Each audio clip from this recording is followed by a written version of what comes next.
مشير النهارده. ايه رايك في كلام الاخوان حول حصانه قضايا الاعضاء المجلس العسكري، ومش شايف ده ان بيأثر على الصوره الذهنيه لهؤلاء؟ انا بصراحه يؤسفني ان يصدر مثل هذه التصريحات عن حصانه وما حصانش. القوات المسلحه لا تحتاج حصانه من احد.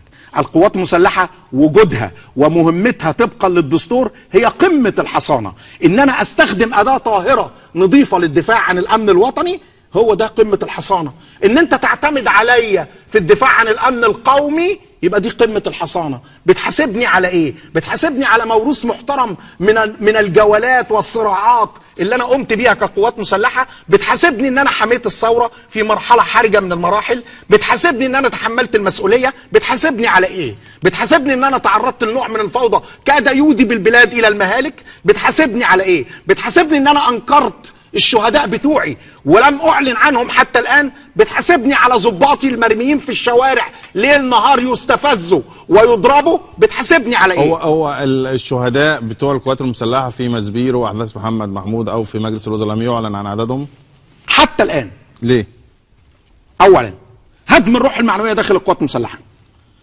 كيف اؤثر على الروح المعنويه لجندي واقف بينفذ وبيستكمل هذه المهمه؟ اذا قلت له ان زميلك مات هنا هيعمل ايه اذا حصل له مثل هذا الموقف؟